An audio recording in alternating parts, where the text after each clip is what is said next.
I'm debating about whether to get into talking about Jesse Brown's ongoing meltdown. I'm definitely going to talk about this with Justin Potter and John Elmer. And I'm going to keep reminding people are coming on this show on Friday, 1:30 p.m. Eastern. I'm going to be talking to Justin Potter and John Elmer. And I don't know if you'll recall, but the last time they were both on the show, which was November 23, we talked about the meltdown that Jesse Brown was already beginning at that time. And about how Jesse Brown was making himself one of the primary victims of this like horrifying genocide in which people are actually dying and being harmed. And then Jesse Brown clipped part of that conversation and put it in his own podcast where he specified that he was going to address the question of whether or not he was a Zionist, which he specifically did not do.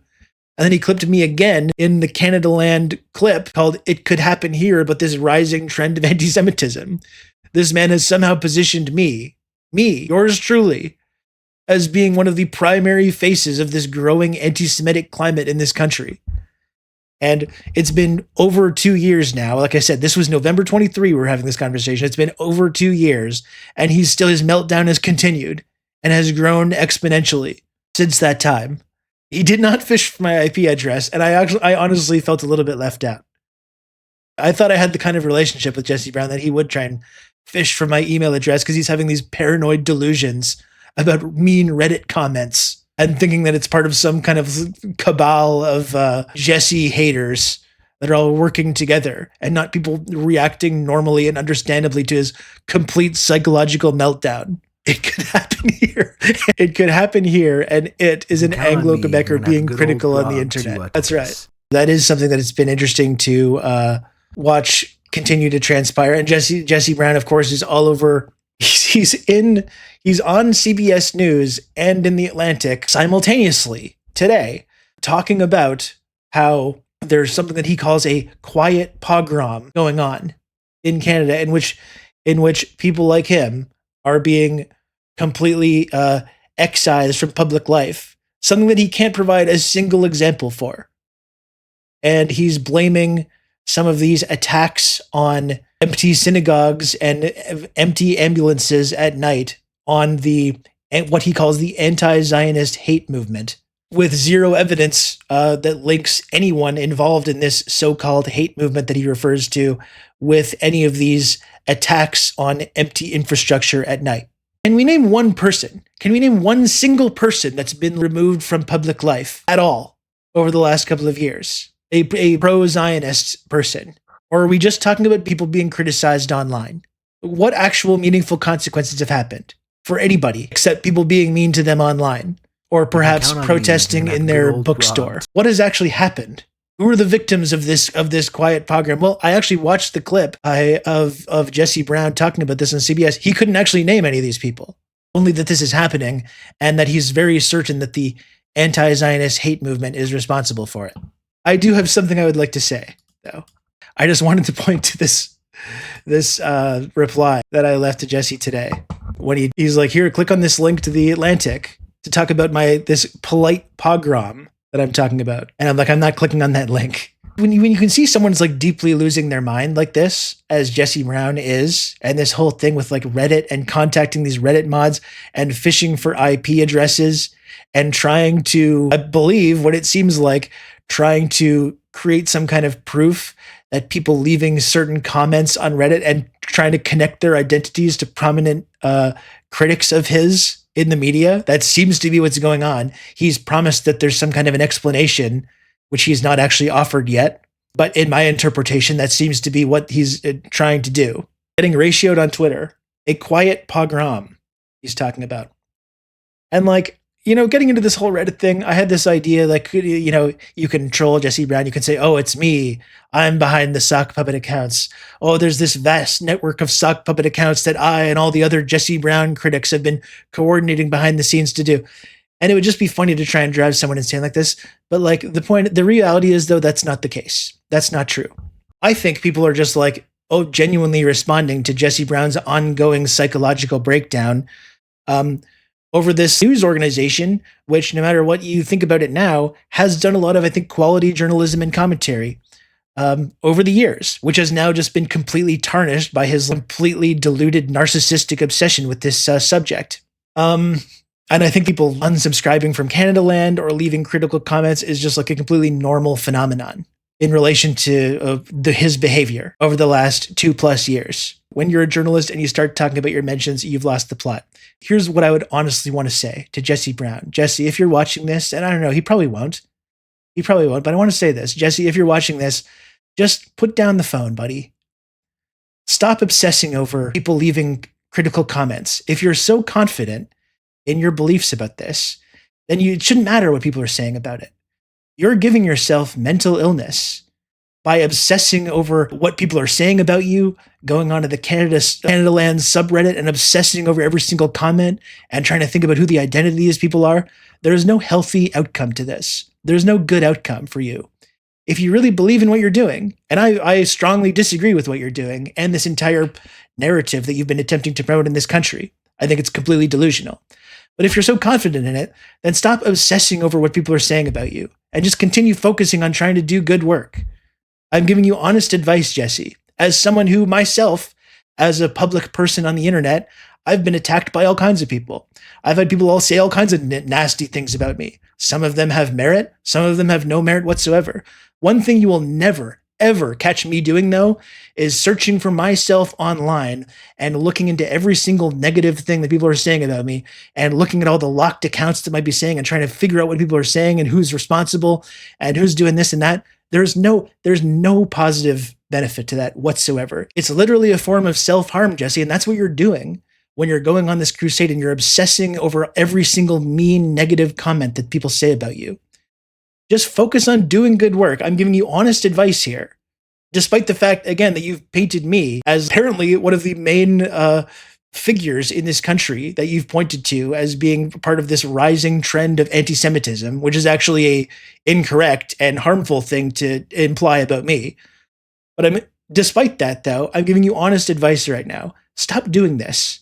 You're literally just harming yourself from doing this. You're alienating all these people that used to actually look up to you as someone that was doing important and valuable journalism. If you're a public person on the internet and you're going to take bold stances about this or any other subject, you're going to have people that disagree with you. You're going to have people that will say all kinds of things about you, right? It's a form of self-abuse to get this obsessed and insular with every single comment and looking at every single mean thing people say about you. Nothing is being resolved. Nothing is being gained. My advice to you, Jesse Brown, is to please just be confident in your work. Be confident in the position that you're putting out there.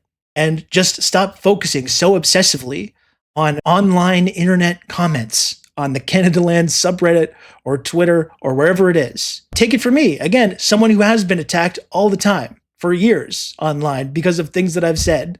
And again, some of these criticisms of me have had merit. Some of them have been way over the line, way over the top.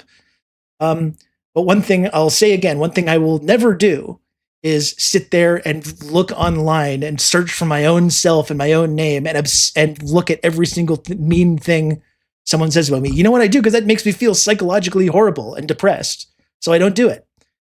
And if I ever write something or say something or tweet something and I see that it's getting attention and it's broken containment and all kinds of people start weighing in on it and people start quote tweeting it and people start saying this and that and implying this and that, you know what I do? I hit the mute button on Twitter and I put down my phone and I go out and spend time in the real world with people that I love. Or I do something that I enjoy, like watch a film or go out to the fucking park or hang out with my son. Or anything other than just like obsessing over what people are saying about you online. Okay, so this is my honest advice to you. Just stop. Keep doing work that you think is valuable, that you're confident in. Put your fucking phone down. Stop obsessing over this. And you're going to feel a whole lot better about everything. Okay? And this is completely unsolicited advice. You know, coming from me, maybe I shouldn't even be giving this advice, but it's true.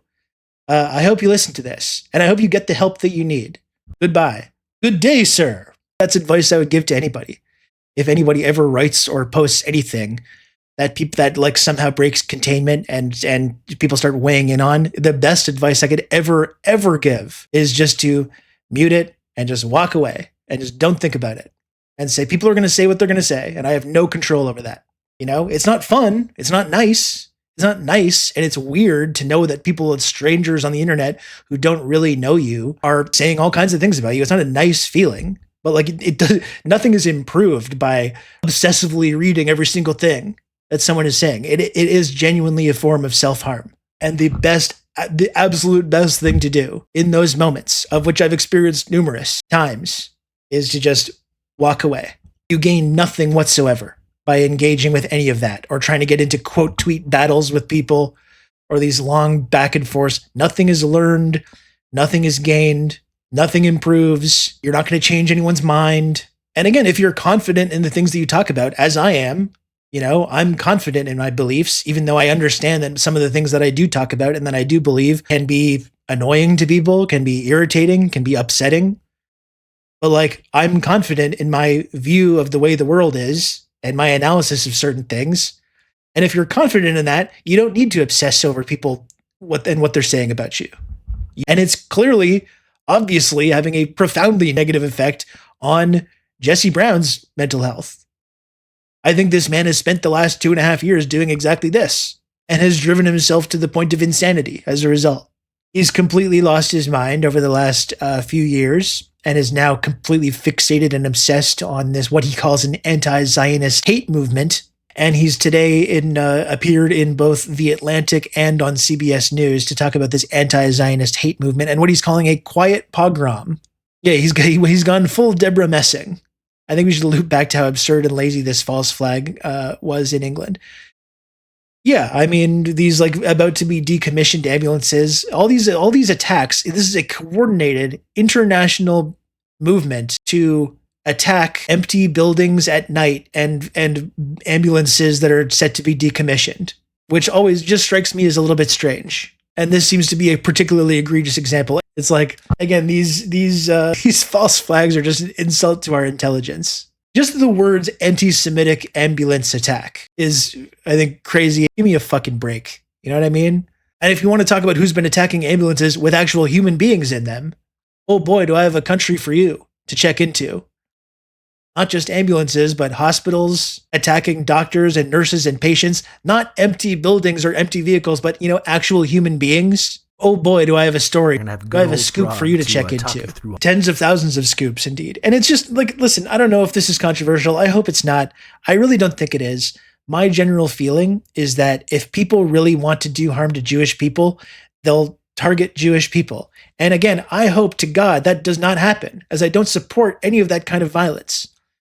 But I'm also not going to get worked up about this coordinated multi-city international movement to target empty buildings at night. I think if people really genuinely want to carry out violence against any group of people, they'll go after those people. And I really hope and pray that that doesn't happen. But I am going to continue to remain skeptical about this ongoing attack on infrastructure and empty buildings and empty vehicles and empty ambulances, especially when every single one of those incidents instantly diverts attention away from whatever horrifying crimes Israel is perpetuating at that moment and begins this endless news cycle in both Canada, the US, or the UK, or any other country about this dangerous rising threat of anti-Semitism. And then we're no longer talking about the crimes of Israel or the crimes of Zionism. And we're talking about this completely arbitrary fantasy notion about this rising dangerous climate and people's feelings of insecurity, their feelings of relative safety.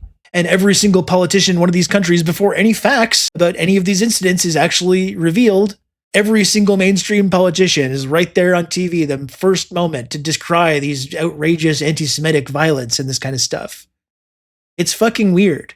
And again, we spend more time in this country fixating on these completely unfounded fears about possible violence that may happen versus the actual violence that does affect Muslim people, Arabs, Black people, Indigenous people who actually experience daily state-sanctioned violence or violence from deranged racists that actually have human being victims. And we don't want to talk about that.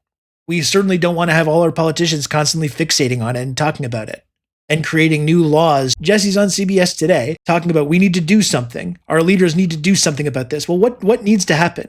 What do they need to do exactly? The organization being It's a good question. And damage to the surrounding area. No one was injured. The number, though, of anti-Semitic incidents reported across the UK has climbed since Hamas's deadly October 7th attacks against Israel in 2023. And there's been a series of recent attacks in cities across Europe, including an explosion outside a Jewish school in Amsterdam and attacks in front of synagogues in Belgium. For more on this, let's bring in Jesse Brown. He is an editor at Canadaland, which is an independent media outlet based in Canada. So Jesse, look, we're seeing this global uptick of anti-Semitic attacks. What does your research and reporting say about why? What's driving this? The anti-Zionist hate movement is what is driving this. There is a global movement with a focus on, it's grown to be a focus on destroying Israel, dismantling Israel. And yet again, a complete refusal to interrogate or talk about or think about why this so-called anti-Zionist hate movement exists in the first place. And how there doesn't seem to be any connection when it comes to Jesse's views on this about the outrageously violent and brutal actions of Israel, the country that is absolutely feeding into this movement. This so-called hate movement that he keeps talking about, which would not exist if it weren't for the daily grotesque crimes of this depraved country, which he never actually wants to mention. And he wants to do this dance as well, where he separates himself. Oh, I don't support Israel. Oh, I'm not a Zionist. I just spend every single day ignoring these crimes, ignoring the cause of this anti-Zionist movement, and fixating on these perceived threats of people's safety, you see. Jews in Canada and the UK and Australia and all around the world are seen as legitimate targets in the interests of that movement. I think that continuing to discuss this as a surge of anti-Semitism, it's technically accurate, but it doesn't really describe what we're seeing here. It's a political movement against what its adherents see as Zionism. It's the anti-Zionist hate movement that's driving this. So how are community and political leaders sort of responding to this? And are those kinds of responses making any kind of difference? No, what we're seeing from our leaders here in Canada is very similar to what Prime Minister Starmer has given, which is a kind of what at this point is a rote statement that he is deeply shocked by what's happened and that anti-Semitism has no place in British society. I think that those statements need to be really scrutinized because they don't really pass the smell test. I don't believe that he is deeply shocked. Anti-Semitic events in the UK, as in Canada, are at historic levels and have been for over 2 years. No Jew is shocked. What are these this. events? It would be shocking if it stopped happening. Anti-Semitic events like when a man dressed as Spider-Man waves a Palestinian flag outside Mount Sinai Hospital for 5 minutes when a protest is walking past. A protest which is protesting actual violence against human beings being perpetrated by Israel. These are the anti-Semitic incidents that he's referring to that have exploded in these numbers, these historic numbers. The second statement, that this has no place in British society, it sounds like wishful thinking. Obviously, anti-Semitic violence now has a place in British society as it does in Canadian society and Australian society. That's right. Starmer and Mark Carney are not Zionist enough. Ambulances, they're targeting schools, summer camps in Canada. We are in the grip of a growing hate movement. I'm sorry for the lack of It's not a surprise trigger that warning. it's being most keenly felt in countries where the foreign policy and the statements by leaders, while they denounce reflexively anti-Semitism, their policy statements are at best compatible with the political ambitions of the anti-Zionist movement. So, Jesse, in your opinion, what can or should be done to prevent this? First and foremost, we need to name it. There's a difference between advocating for Palestinians and a hate movement against Jews. There's a difference between criticizing Israel and wishing to destroy Israel. We need to call out this hate movement for what it is. It has a religious fundamentalist driver. It is the anti-Zionist hate movement. It is not just an Islamist movement. It also has a lot of backing. He's not even doing a good job explaining himself. Progressive political movements. And it is a social threat, not just to Jews, but to society at large. When you start to torch ambulances that serve everyone, when you target schools and government buildings, when violence is deemed an acceptable form of resistance, this is a threat to everyone. So we need to get aligned here and stop pretending that we're fighting anti-Semitism. We're fighting the anti-Zionist hate movement. And I think political leaders need to stop. If you just say anti-Zionist hate movement enough times, it will become real. Say, this is not acceptable. It ends now, and I am taking responsibility. It ends now, but what are they going to do, Jesse? Thank you so much. What needs to happen? Tonight we've That's the question. What actually needs to happen? Well, he doesn't want to actually interrogate that too much. Anyway, it's actually very funny to go on CBS News, about CBS News in the Atlantic. CBS News, which is now run by someone who is not a journalist, who was basically gifted this massive responsibility for starting a blog, which got $150 million, whatever it was, evaluation, despite having no actual reach or support whatsoever, whose entire fucking qualification was wanting to do everything he can to support Israel in every facet of society. And that's Barry Weiss's only qualification for just walking right into being in charge of CBS News. And this man's talking about a quiet pogrom that's going on and people being silenced. He's literally going on CBS News to talk about this, about how people are being silenced by this hate movement. Or public posting in the Atlantic, which is edited by a former IDF prison torture camp guard. Please, let's talk more about this quiet pogrom that's been going on and the silencing that's been happening.